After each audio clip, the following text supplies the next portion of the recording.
तो यहाँ पर एक दो बातें प्रतीत होती हैं कि एक तरफ तो धार्मिक तौर पर जो उत्थान किया विवेकानंद जी को ने और महेश योगी जी ने, दूसरी तरफ क्रांतिकारी जो व्यक्तित्व दिखाई पड़ता है जो इनके अंदर नेताजी सुभाष चंद्र बोस के द्वारा, और जिसमें उनको एक समाज को जोड़ने की प्रेरणा और भीख में अपने देश की स्वतंत्रता न प्राप्त करना, उसमें जो और रिएक्शन हुए और जो सप्रेशंस किए गए, उन सप्रेशंस के पीछे क्या भावनात्मक रूप से आप कोई एक ऐसा संदेश नहीं देना चाहेंगे जिसकी वजह से ये एक राजनीतिक जो इस समय वैक्यूम हो गया है और एक प्रजातंत्र के अंदर एक सिस्टम,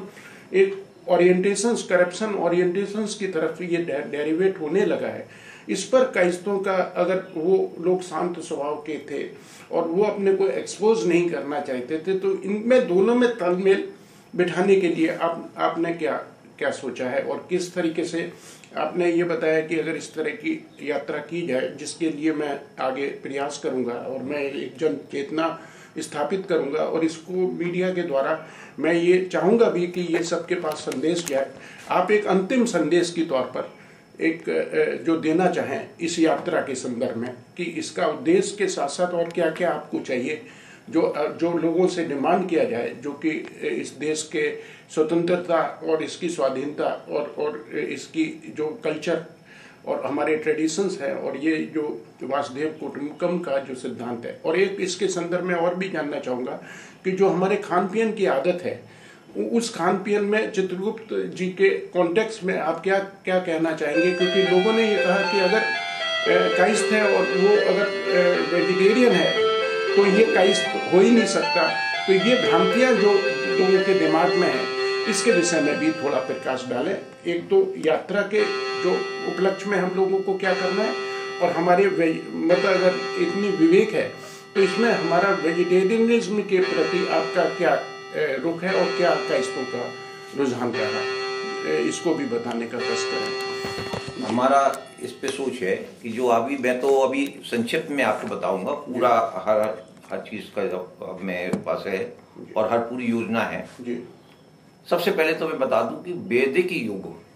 और सनातन, वैदिक युग के बाद स्वार्थ पैदा हो गया जी, स्वार्थ पैदा हो। वैदिक युग में क्या होता था कि हर जो काम होता था उसमें यज्ञ होता था जी, और यज्ञ से वातावरण की शुद्धता होती थी जी, और जो एनवायरमेंट हमारा जो गलत होता था, गड़बड़ होता था, उसमें वो सुधार होता था जी, और उससे लोगों की बुद्धि और शुद्धि और स्वस्थ मस्तिष्क और स्वस्थ शरीर दोनों रहते थे जी। तो उसके लिए हमने सोचा कि भगवान के अनुयायी जो है, कायस्थ लोग जो हैं, उनके लिए हमारा जो संदेश है कि वो भगवान अपने घरों में छोटे छोटे यज्ञ करें और बड़े यज्ञ भी हों, जिससे देश का जो एनवायरमेंट है वो सुधरे और हमारा वातावरण जो है वो शुद्ध हो, और जिससे आगे मतलब हो। दूसरा हमारा वो है कि ये जितना यात्रा से ये है कि हम भगवान चित्रगुप्त के बारे में वो जो बताएंगे लोगों को। तो जो गलत धारणा है कि भगवान चित्रगुप्त से भगवान कायस्थों के हैं, ये गलत है। तो सबसे पहले हम लोगों को इनको जोड़ना है, और इनकी संकोच भावना के लिए हम लोग जिसको हम लोग कभी कभी अपने मजाक में बुद्धि शुद्धि यज्ञ भी कहते हैं भगवान चित्रगुप्त। तो इसके लिए हमने एक भगवान चित्रगुप्त महायज्ञ समिति का गठन किया है, जिससे मैं आपको से रिक्वेस्ट भी करूंगा कि आप, हमारा एक नया शब्द निकला है एक्टिव वाइस प्रेसिडेंट। अच्छा, एक्टिव, तो हम आपको बनाना चाहते उसमें, जिसमें आप आगे पूरे देश में कार्य करें, क्योंकि आदमी जब तक जुड़ेंगे नहीं तब तक कोई कार्य नहीं संपन्न हो पाएगा, जो मनुष्य सब करते हैं। तो उसके लिए हम लोग यज्ञ की विधि निकाली है, वो विधि है लोग पूजन पाठन करें और अपने भगवान का जो वैदिक रूप है, जो हिंदुओं का वैदिक रूप है, उसको अपनाने की कोशिश करें। जो स्वार्थ वाला जो युग आ गया है और जो जितने धर्म आ गए हैं, वो इनको थोड़ा सा पीछे ढकेल के पीछे करें, जिससे मनुष्य अपने को सरवाइव कर सके। जब मनुष्य सरवाइव करेगा तभी वो भ्रष्टाचार और इन चीजों से लड़ पाएगा, और जो उसके दिमाग में भ्रष्टाचार और ये गलत बातें भरी हुई हैं वो खत्म होगी, और इस कारण से अपना अभियान और होगा। हम चाहते हैं कि आप इसका बागडोर संभालें जी। मैं चाहूंगा कि आप इसको एक्सेप्टेंस दें, एक्टिव वाइस प्रेसिडेंट का रोल अदा करें जी। भगवान चित्रगुप्त महायज्ञ समिति में, और यदि आप हमारा एक्सेप्टेंस स्वीकार करते हैं जी, तो हम लोगों को बड़ा आनंद होगा जी, और देश के प्रति आपका जी, जो कर्तव्य है वो उसमें आगे बढ़ सकेंगे। राइट, क्योंकि कर्तव्य जरूरी है, अधिकार तो हर आदमी मांगता है। जी, इस संदेश के संग मैं बाकी बातें धीरे धीरे आपको सब बताता जाऊंगा। मैं आपको बस एक बात बताऊं कि यहाँ पर 3 बातें हैं कि मिटा दे अपनी हस्ती को अगर कुछ मर्तबा चाहे, कि दाना खाक में मिलकर गुले गुलजार होता है, और गैरों के परों से उड़ सकते हो इन दीवालों से उन दीवालों तक, ऊंची उड़ान वही उड़ेंगे जिनके अपने पर होंगे। और तीसरी चीज जो मुझे लगती है कि though thy path be dark as night, there is a star thy path to guide, and so trust in God and do the right.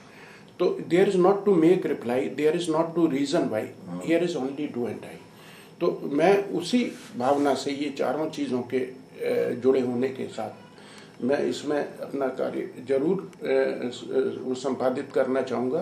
क्योंकि जब मैं यहाँ से विदेश पहुँचा और जर्मनी में पहुँचा, वहाँ ट्रेडिशंस में मेरी जो आरती उतारी और उन्होंने फिर तिलक लगाया, और वो उन्होंने उटा जेंसन और हैरो जेंसन ने वो हैम्बर्ग के अंदर जो वो प्रेरणा दी, तो मैंने उनसे पूछा कि आप ये मेरा सब क्यों सत्कार कर रहे हैं? तो उन्होंने कहा आप वहाँ से आए हैं जहाँ ईश्वर रहता है। तो जहाँ मैंने पूछा हिंदुस्तान में तो लोग भिखारी हैं और वो लोगों का सामान छीन लेते हैं। उन्होंने कहा ये मत कहिए, आपका सिस्टम खराब हो चुका है। उस सिस्टम को बदलने के लिए मेरे अंदर प्रेरणा जागृत हुई, और मैंने कहा ये सिस्टम अगर खराब हो गया है जिसकी वजह से हम लोग करप्ट देश की तरह के माने जाते हैं, और वर्ल्ड का सबसे ज़्यादा रिचेस्ट ट्रेडिशनली इन्वायरमेंटली और मिनरल्स में, और यहाँ पे रेडियम और वो सब जितना भी पोटेंशियल है उसकी कोई तुलना नहीं है। तो ऐसे देश को बचाने के प्रति अगर ये हमारा एक पूरे समाज को एक आह्वान करने के लिए एक समिति के द्वारा ये कहा जाए कि मैं इसी में एक बात और जोड़ना चाहूँगा। आपसे मैंने एक क्वेश्चन पूछा है कि जैसे वेजिटेरियनिज्म के कंसेप्ट के विषय में, क्योंकि ये आजकल सबसे बड़ा है कि इन्वायरमेंटल जो इकोलॉजिकल प्रॉब्लम है, जिसके अंदर ये है कि अगर हमने इन्वायरमेंट को नहीं प्रिजर्व किया, और ये जो एक वसुंधरा है जो एक दूसरे से जुड़ी है, जिसमें एनिमल एग्जिस्टेंस का हमारा एक अपना 84 लाख योनियां जो हम लोग बताते हैं, उनको पार करने के बाद ह्यूमन का जन्म हुआ है। तो उसको अगर बचाने के विषय में अगर ये कहना शुरू कर दिया जाए कि कायस्तों के विषय में ये जो हलाल मतलब जो ये नॉन वेजिटेरिज्म उनके साथ जुड़ी हुई कंसेप्ट है, इसके विषय में आपका क्या कहना है? और चित्रगुप्त जी का क्या ये कभी वेजिटेरियनिज्म के ऊपर आपका क्या संदेश है? हमारा संदेश ये है कि पहले जो आदमी शुरुआत में जो आदमी हुआ उसके लिए जो वनस्पतियां थी वही उसके भोजन का, उसके स्वास्थ्य का वही जरिया होता। उसके बाद धीरे धीरे क्या हुआ कि हमारे मित्र हैं पंडित चौबे जी, उनका कहना था कि अगर आप नॉन वेजिटेरियन यदि ना होंगे तो इनको वेजिटेरियन भी आपको वेजिटेबल्स भी ना मिलेंगे। नॉन वेजिटेरियंस के कारण ही आपको वेजिटेबल्स मिल रही हैं। उनका कहना सूचना देता अगर मुर्गे मुर्गी बढ़ जाएंगे तो ये कहाँ रहेंगे,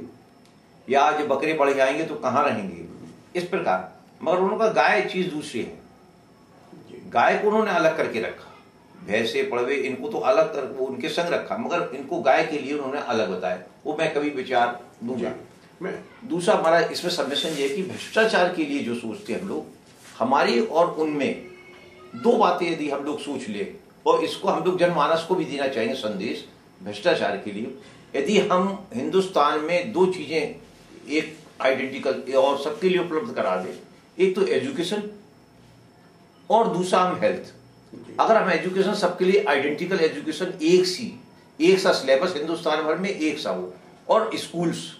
इसमें सभी के बच्चे पढ़ेंगे, मंत्री के राजा के किसी के बच्चे सब पढ़ेंगे उसी स्कूल में, वो इंटर तक सबको फ्री होना चाहिए। उसके बाद गवर्नमेंट तय करेगी कौन बच्चा कहाँ जाएगा,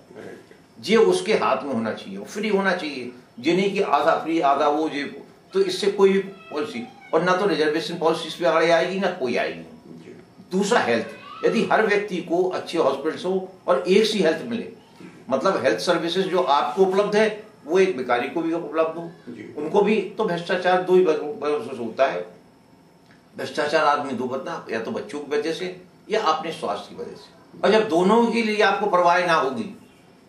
what about the financial security जो और